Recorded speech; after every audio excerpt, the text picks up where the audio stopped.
Greetings. My name is Amy Pickard and I am the curator of the Buffalo and Erie County Public Library's Grosvenor Rare Book Room that is housed in the Central Library in downtown Buffalo on Lafayette Square. I would like to share with you some of the wonderful and unexpected treasures in the Buffalo and Erie County Public Library's Grosvenor Rare Book Collection. Because the collection is quite large and we could not possibly discuss everything in it, I've selected a few items that represent some of the collection's finest. Books that might surprise you to know that they belong to a public library's rare book collection. First, it must be said that it is unusual for a public library to have a rare book collection such as Buffalo and Erie County Public Library has. So how did the public library in Buffalo become so fortunate? For decades in Buffalo, two libraries coexisted for a long time, and they both were collecting books.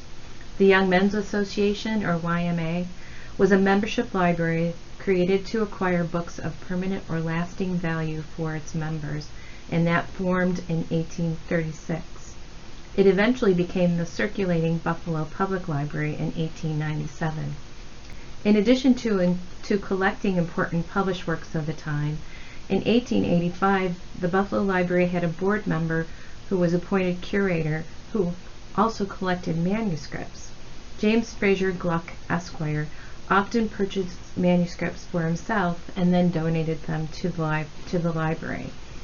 Although those manuscripts were on display at the Buffalo Library, that library did not formally establish a rare book room, but the other library in town did. In 1857, $40,000 was bequeathed to the city of Buffalo by a mercantilist named Seth Grosvenor. He once lived in Buffalo, but spent most of his life amassing his fortune in New York City. The funds he left to Buffalo led to the establishment of the Grosvenor Library in 1871. As a public reference library, none of this library's books left the building, and therefore tended to remain in like-new condition. However, it was discovered in 1940 that many valuable books had left the building. They were in fact stolen. When librarian Jane D. Van Arsdale was asked to inventory the items, it was decided that such books belonged in a more secure location to prevent any further losses. Her interest in rare books and work with the special collections led to Miss Van Arsdale's appointment as the first staff curator, and she continued to serve as curator in the new Central Library until her retirement in 1972. When the Grosvenor Rare Book Collection was first dedicated in 1944, it was one of the first in a public library in the United States. In 1946, those items stolen were recovered thanks to the sleuthing efforts of Mr. George Berquist, a detective with the New York Public Library and the FBI. The thief, Richard H. Hayford, had worked at the Grosvenor Library under the WPA Writers Project and had since become a freelance writer. He was caught when he tried to sell some of the stolen material. Strange to think that if it had not been for this theft, we might not have a rare book room, or the rare book room that we have today. Through thoughtful acquisitions and many generous gifts, the Grosvenor Rare Book Room has grown to a treasure trove of manuscripts, first editions, and finely printed material from all ages and all around the globe. Today we have close to 40,000 cataloged volumes and around 6,000 manuscript items. Now we'll take a look at a selection of some of the notable treasures in this public library. Let's begin by considering books up to the 15th century.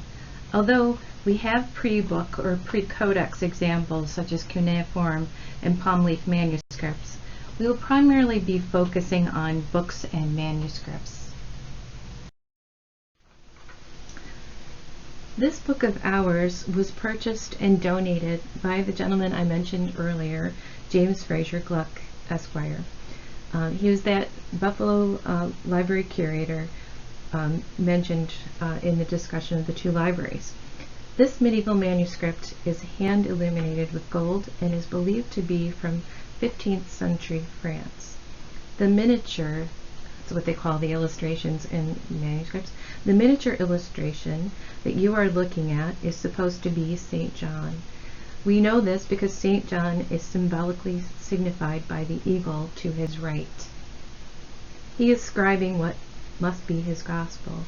The leaf is lavishly decorated with foliated borders of acanthus and a variety of flowers. Simply gorgeous. This and several of the items in this presentation is from the library's Milestones of Science collection. The Milestones of Science collection was assembled by and belonged to the Buffalo Museum of Science. Chauncey Hamlin, then president of the Museum of Science in 1937, wanted to create a collection of first and rare editions of revolutionary Western science and technological developments. He thought that such a collection would enhance Buffalo's image. Many years later, the museum decided to deaccession and sell this collection because they were more about collecting specimens than books, and because they were struggling financially. Civic leaders intervened in the sale, and it was decided that the Milestones would go to the library and that the Science Museum would receive the library's incomplete Audubon Birds of America set in exchange. Without going into greater detail, this is how the library came to own the Milestones of Science.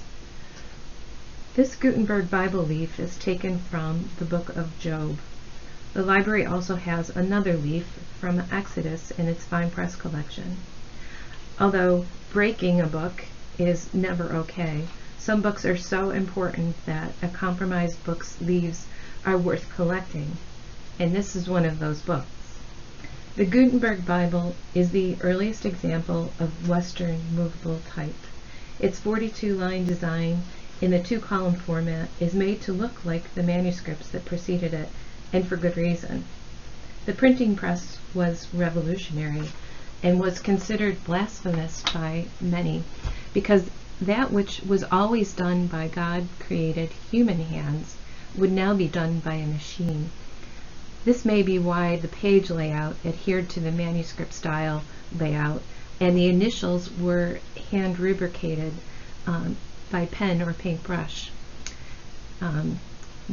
as also was the running title at the top of the page, where you can see the title Job. Books printed between 1450 and 1499 are incunabula or incunables, which means that they are books created in the cradle or first 50 years of printing. This book is from the Milestones of Science collection. The Milestones of Science collection is almost 200 first and rare editions of seminal Western science texts, including this book.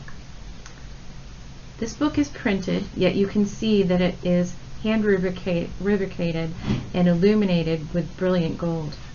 Galen of Pergamon lived about 129 to 199 AD, and his Opera Omnia, complete works, was the textbook for physicians for several centuries.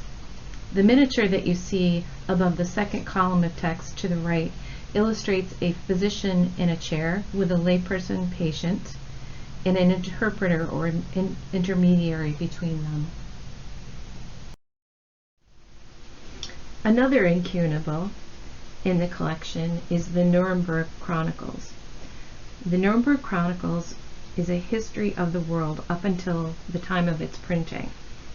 In this text, one reads the biblical history, monarchical history, and current political history of the world, and eventually the history of each major city. Interestingly, because woodcut illustrations came at a premium, woodcuts were often reused in the text. So here we have two cities in Italy, Verona and Mantua, represented by the same woodcut illustration.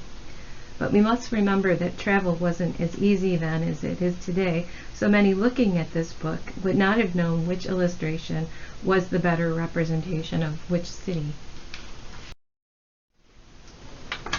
Here we have a late incunable by possibly the most famous and important printer, Aldus Manutius.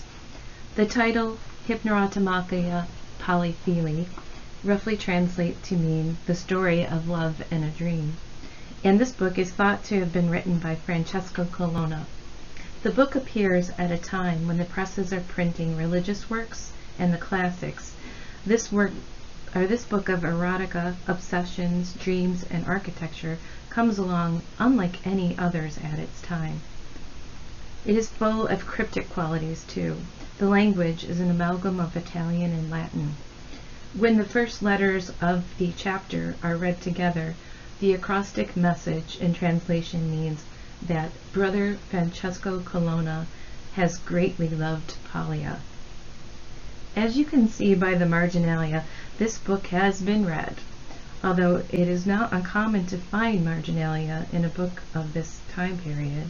It is common to find so much of it, and to find it in many different languages. As you might guess, this book's annotations have been the subject of study for multiple linguists and paleographers. You may view this book in its entirety on the library's website in our digital collections.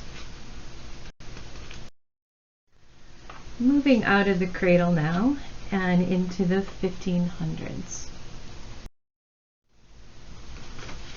This book is also from the Milestones of Science collection, and it was published the same year as Copernicus's De Revolutionibus, the book that shook the world by proposing the radical idea that the sun was at the center of the universe rather than the earth.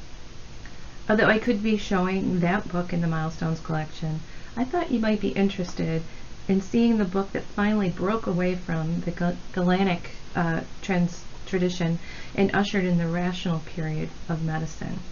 Vesalius's De Humani Corporis Fabrica, or On the Fabric of the Human Body, shook our understanding of the human body, because instead of assuming that human anatomy was the same as that of pigs, dogs, and monkeys, and getting many things wrong, as Galen's opera did, and Andreas Vesalius studied the human body directly.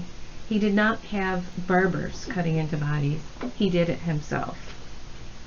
This book was very important to physicians, and if you were wealthy enough to own a copy, it was also a sign of prestige to own a book like this.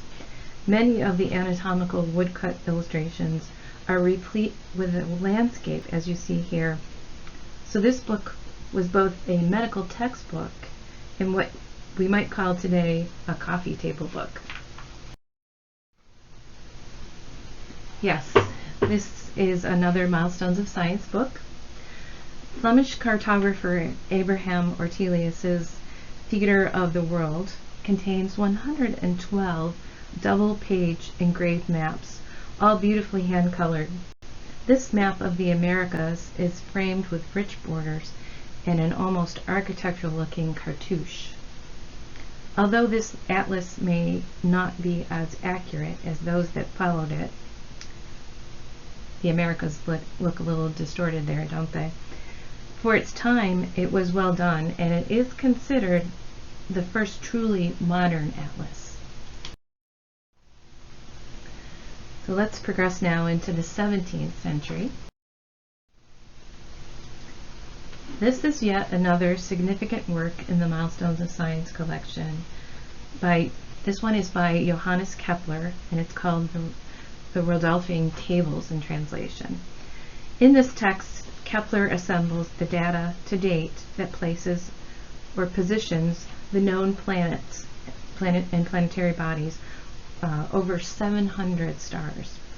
Shown in this slide is the book's remarkable frontispiece.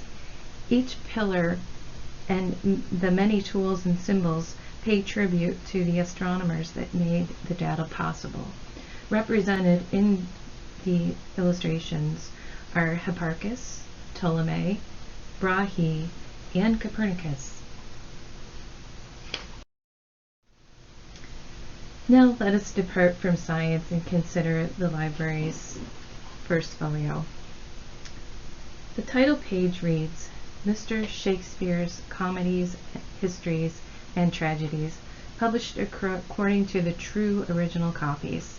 London, printed by Isaac Jaggard and Edward Blount, 1623. The first folio was published 7 years after Shakespeare's death and has been called incomparably the most important word in the English language.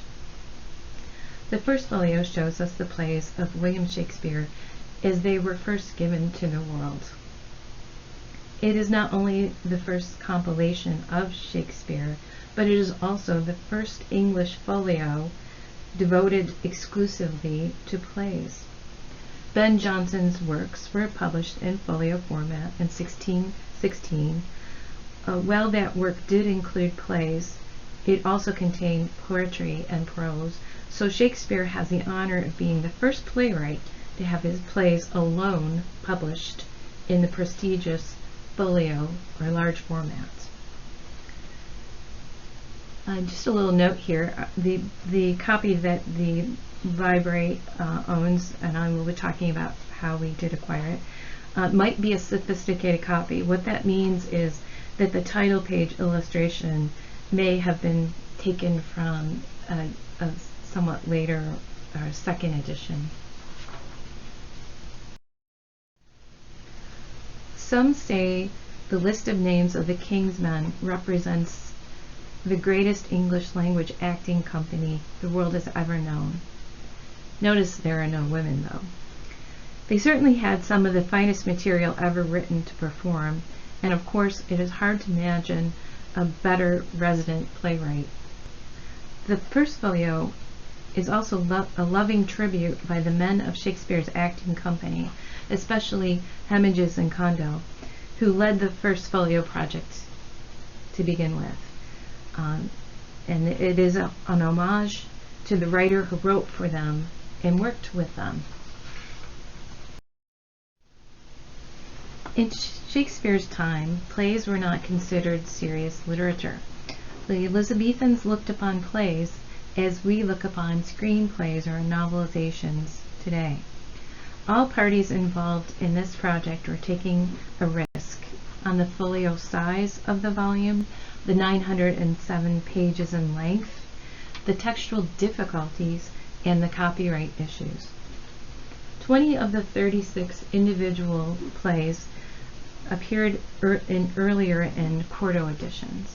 However, if the first folio had not been printed, many of Shakespeare's plays, including Twelfth Night, Macbeth, and As You Like It, might well have been lost forever. We do know that Hemminges and Condell were unable to secure Love's Labours I and Cardenio, and that both plays are now permanently lost to history. The editors struggled to obtain permission to publish many of the plays previously published in quarto. If the owner of the quarto still had copies to sell, he would be reluctant to allow anyone else to publish the play. For example, Troilus and Cressida was included in the text, but copyright was permitted too late for it to be also included in on the contents page. It took 2 years to get the first folio typeset and printed. There were over 100 instances of where they stopped the presses to make corrections.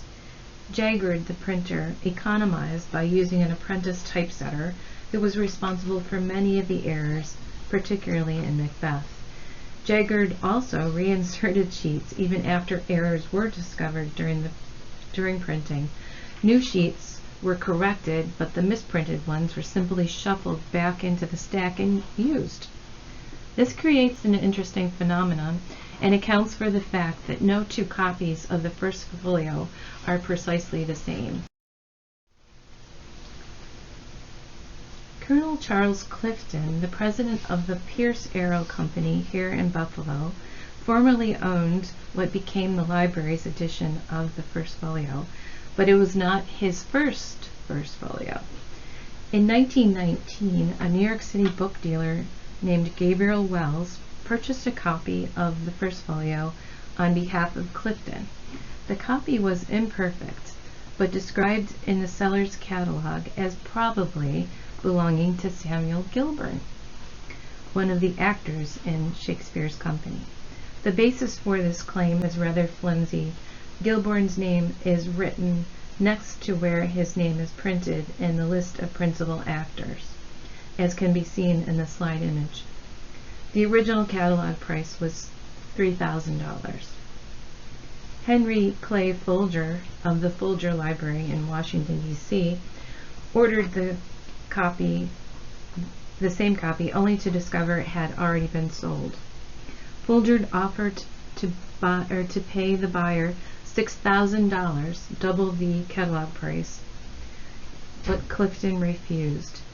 Eventually, Folger and Clifton arranged a swap, whereby Folger got the purported Gilborne copy, and Clifton received a more perfect copy that Folger had purchased at auction for $8,800. Colonel Clifton donated that second first folio to the library in 1926. The first folio originally cost 15 shillings unbound and £1 bound in plain calf. Today, copies of the first folio routinely sell into millions of dollars. There were approximately 750 copies originally printed, and at least 228 survive. The Buffalo and Erie County Public Library copy is bound in full dark green morocco by Riviere & Son, a prestigious British, not French, bindery begun in the 19th century. The second folio corrects many of the errors found in the first and adds some desirable new material, including John Milton's first published work, a sonnet entitled On Shakespeare. The sonnet alone makes it a collector's item. The second folio was published in 1632, 9 years after the first, indicating that the first folio was a commercial success. The third folio, from 1664, added several plays, including Pericles and 6 others now thought not to have been written by Shakespeare. Although priced the same as its predecessors, this was an excellent value, being more complete than the previous editions and in better condition for being new. The fourth folio of 1685 was reprinted from the third, with many of the obvious misprints corrected, and spelling, punctuation, and occasionally even language modernized. The library's copy was bound in red morocco, also by Riviere & Son. Returning again to the Milestones of Science collection, there are 5 books in this collection by Galileo. Dialogial, or the dialogue concerning the 2 chief world systems, is one of them. This book is set up as a 3-person conversation about the universe's structure. One of the characters represents the Church and its stance that the Earth, or terracentric model of the universe, is the correct one. Another character asserts Galileo's scientific view that the Copernican, or heliocentric theory, in which the sun is center of the universe, is the true model, and the third person is the one they are trying to persuade. For countering the Church's stance, Galileo was called before the Inquisition, forced to recant his heliocentric theory, sentenced to house arrest for the rest of his life, and this book was banned. And now we'll take a look at some items in the collection from the 18th century. There are several journals in the collection, but this one is quite special. Lieutenant Richard Williams witnesses and describes, among other things, the battles of Lexington and Concord and Bunker Hill during the Revolutionary War in his service to His Majesty's 23rd Regiment.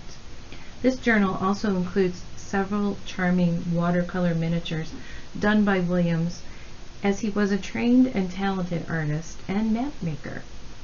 Other parts of the journal describe European stops in his travels.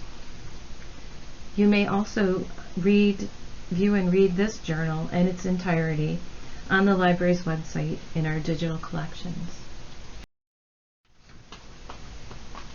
The Federalist is an important collection of essays that were published anonymously under the pen name Publius in various New York State newspapers to argue in favor of ratifying the new Constitution.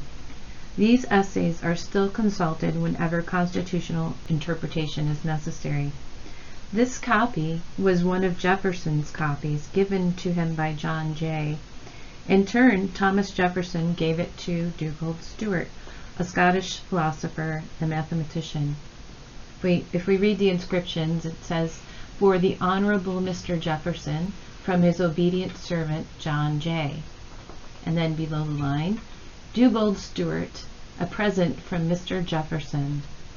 And then, most interestingly, the bottom inscription, "I was told by Mr. Jefferson that the greater part of the papers in this collection were written by Mr. Madison." It is not true that Madison wrote the greater part of the papers. Hamilton did. Jefferson never got along with Hamilton, and he discredits Hamilton by diminishing the fact that Hamilton actually wrote the greater part of the papers. He's actually credited for more than 50 of the 85 essays, as compared with Madison's less than 30. This rare and important piece of our American history was presented to the library on January 20th, 1983 by John P. Wixer and Melissa W. Banta in honor of their late brother, Robert L. Wixer. The Buffalo and Erie County Public Library is most proud to be the owner and keeper of the manuscript of Mark Twain's Adventures of Huckleberry Finn. There is a long yet intriguing story about the manuscript's lost and found first half that spans over 100 years. There is also a not so well known fact that Mark Twain, Samuel Clemens, lived here in Buffalo. Well, too lengthy to detail here. You can read about it at our website and or come to the library's dedicated Mark Twain room in the Central Library to learn and see more about this story. Leaves from Mark Twain's literary masterpiece, Adventures of Huckleberry Finn, are carefully displayed with several relevant artifacts in the Mark Twain room, which first opened to the public on May 12, 1995. A representative group of the library's foreign language editions of The Adventures of Huckleberry Finn are displayed to recognize its international as well as American significance.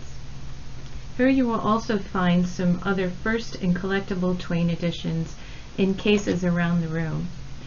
A mantle that was salvaged from the Clemens house on Delaware Avenue in Buffalo, the trunk in which the missing half of the manuscript was found in Hollywood, California, and many other interesting items related to Mark Twain's time in Buffalo and the Huck Finn manuscript. You can also view the digitized manuscript in its entirety on a kiosk in this room, or you can view or study it online in the library's digital collections. And now we'll progress to the 19th century. The Temple of Flora is the third and final part of Robert John Thornton's new illustration of the sexual system of Carolus von Linnaeus. It is probably the most sumptuous and renowned of all great flower books. It contains 31 plates which were produced by a variety of print techniques, including this example, a hand-colored mezzotint. This is an elephant folio edition measuring 22 by 17 inches, and it was originally sold by subscription. It was issued to subscribers in parts which could later be bound. In addition to the amazing botanical plates, the text part of Thornton's work described the plants as one might expect, but it also includes poetry about the plants as well. Robert Thornton lived about 1768 to 1837, living most of his life in London. He inherited a considerable fortune from the deaths of his father, mother, and elder brother, but the cost of this project left him on the brink of bankruptcy. As is often the case with such ambitious, large-century 19th century works.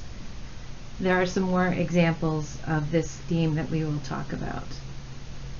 This tulips is one of the most famous plates in the Temple of Flora. It was the first plate to be published by Thornton in 1798. Each flower is set in a landscape or background that depicts the plant's natural environment.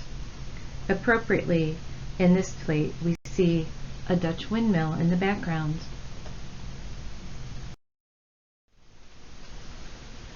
William Smith was born in 1769, the son of a blacksmith in Oxfordshire, England.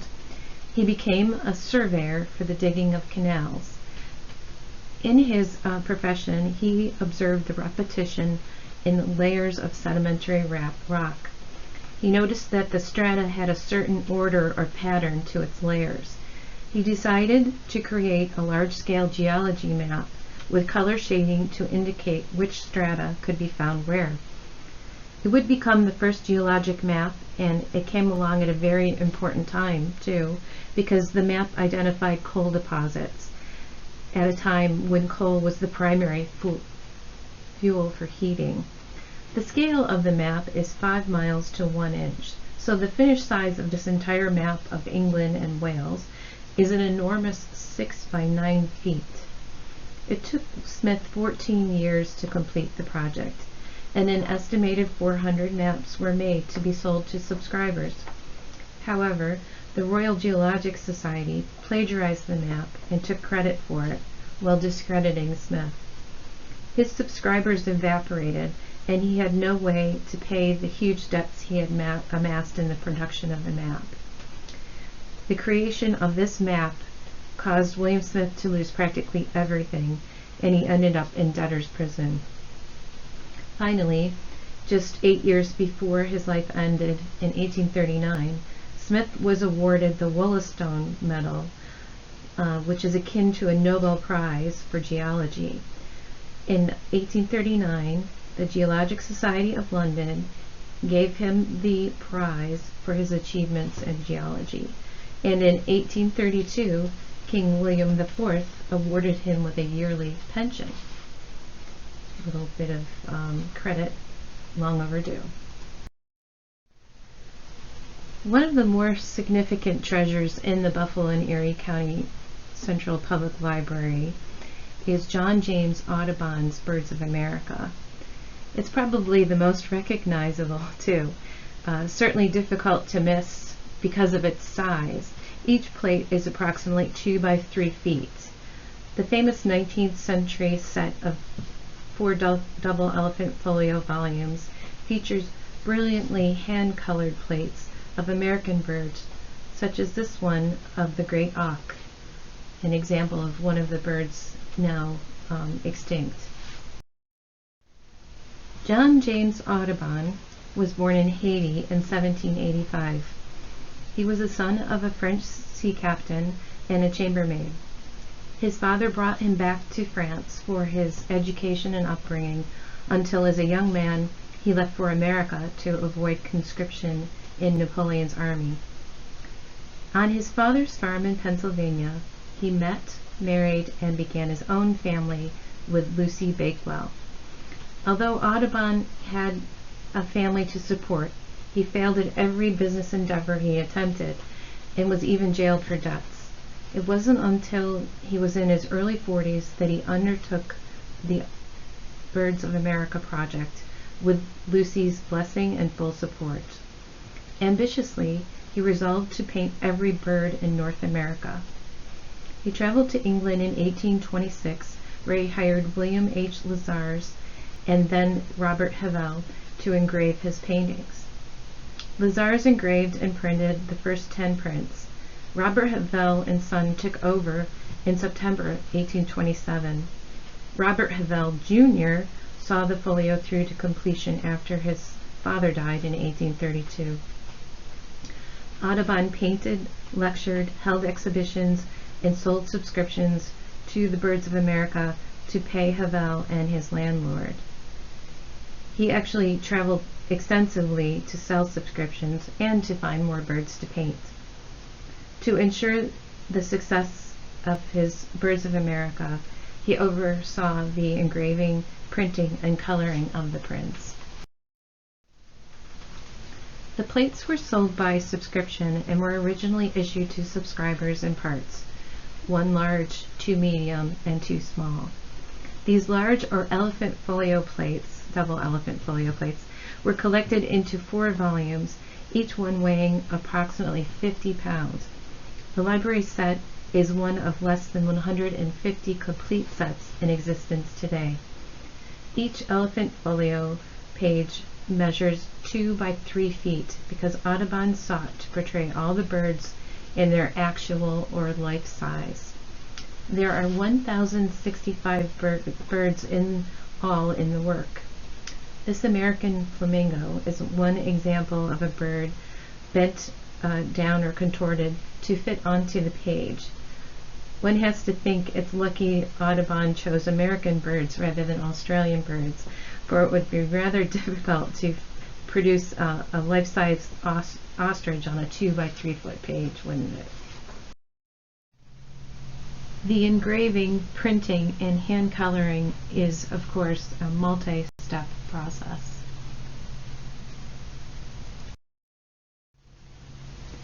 Once completed, Audubon's Birds of America sets were distributed to subscribers far and wide.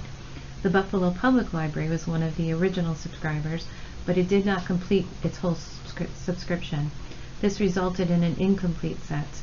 That incomplete set was later exchanged for the Milestones of Science collection with the Museum of Science in 1996.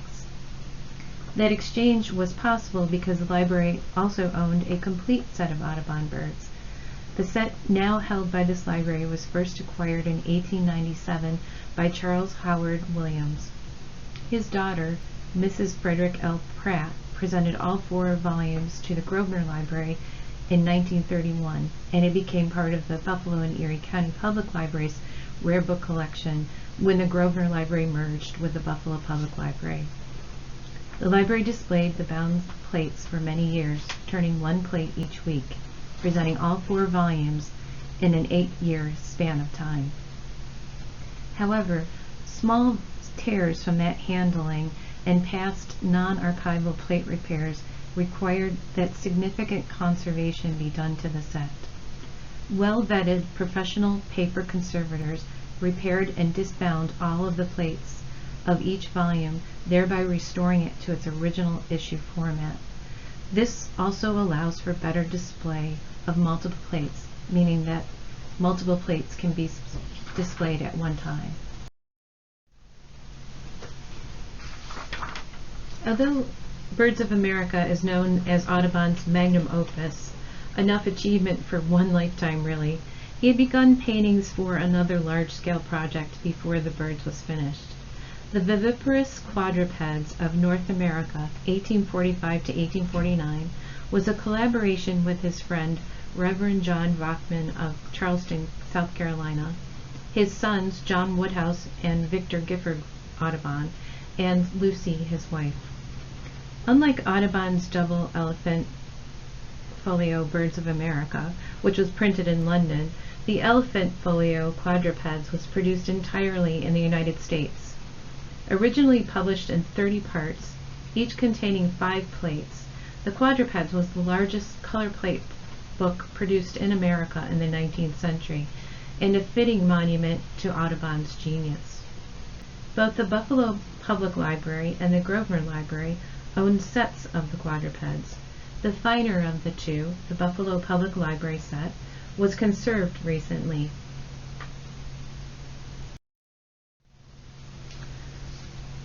William Morris was perhaps the finest 19th century English craftsman. He was poet, novelist, and most notably a designer of textiles and fine books. In 1891, Morris started one of the most famous private presses, Kelmscott Press, where he produced gorgeous limited edition handcrafted books that gave new life to the art of printing. Morris and his Kelmscott Press inspired the work of many printers, including Elbert Hubbard and the Roycroft Press in nearby East Aurora. The Kelmscott Chaucer, 1896, completed just a few months before Morris passed away, is widely regarded as the greatest publication issued by a modern private press, and has been called the finest book ever printed. 5 years in the planning and printing, this is truly Morris's magnum opus. His goal was not to produce just a book, but rather a work of art worthy of the earliest books, medieval manuscripts and incunabula, as he considered them to be the golden era of book design and printing.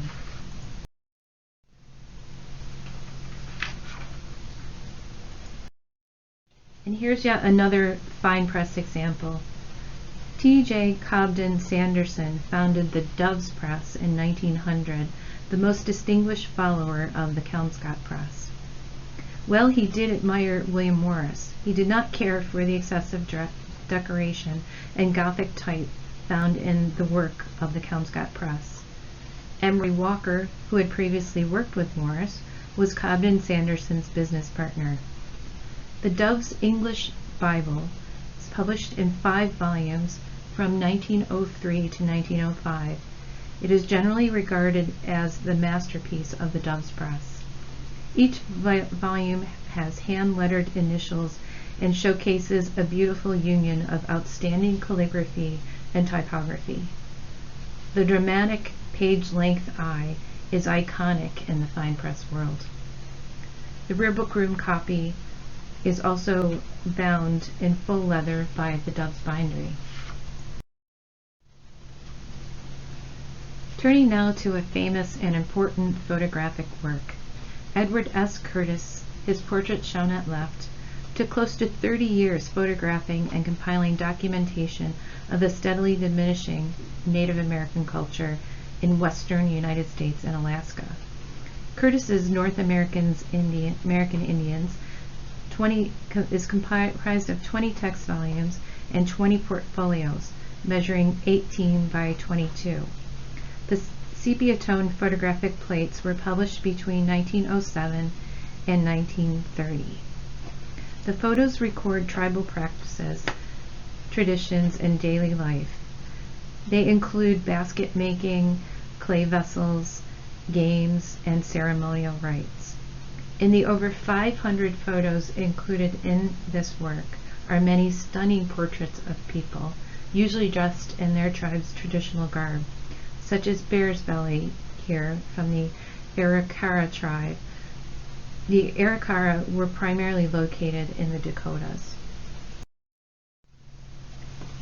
The Klamath Woman, although she is not identified by her name, was photographed by Edward S. Curtis and appears in Portfolio Volume 13. She is traditionally dressed in beads, bells, shells, and fur. The Klamath were a fishing and gathering people located in what is now southern Oregon and northern California. American photography critic and historian A.D. Coleman describes Curtis's North American Indian as, quote, an absolutely unmatched masterpiece of visual anthropology, and is one of the most thorough, extensive, and profound photographic works of all time. In the 21st century, the book is no longer the primary carrier of knowledge. All manner of electronic devices can and do convey what printed material had previously. In that sense, the book has become something of an artifact. Many artists have taken to making the book form an art form. The Rare Book Room recently began a book arts collection, and this is an example of what you will find in it. Julie Chen is one of the better-known American book artists, and she has created many limited edition works. Memento from 2012 was a limited edition of 50 copies. This work is a reflection upon the March 2007 bombing of a bookseller's stall in Baghdad. The metal locket holds a miniature book to demonstrate the delicate nature of books and words, and to remind us about the power of reading. Also held in the locket is a triptych commemorating the bookseller's street. Chen has done this work with a jeweler's precision in miniature, a small work that speaks volumes with so few words. And I should note there are other works by Julie Chen in the library's book arts collection. Susan Alex is a well-respected British book artist, and for this work she plays with some nonsensical words and verses taken from Lewis Carroll, Edward Lear, and the like. She uses different sizes and colors of typeface and handmade papers, odd punctuation, and whimsical page layouts. The illustrations include etchings, a lino cut, block prints, artistic borders, dots, and signs. The binding is goatskin with paper over boards. On the front cover are small, randomly placed, printed paintings that relate to the contents inside. There are also other works by Susan Alex in the Buffalo and Erie County Public Library's rare book collection. I hope you have enjoyed seeing and hearing about some of the unexpected treasures in Buffalo and Erie County's Central Public Library. If you would like to see more, we encourage you to check out the materials that are accessible online through the library's website in our digital collections. The main address is shown there on the screen. We also invite you to come see the exhibits and displays around the Central Library. There is a large gallery space on the second floor for our major exhibits. The Mark Twain Room for Twain's time in Buffalo and the Adventures of Huckleberry Finn manuscript. The original Grosvenor Rare Book Display Room for intermediate thematic exhibits, and display cases in the front of the Grosvenor Room for the Audubon birds and some small displays, all of this located on the first floor of the Central Library. The open hours and directions are all posted on the library's website. Thank you for taking an interest in the treasures that this public library is so proud to keep for the community.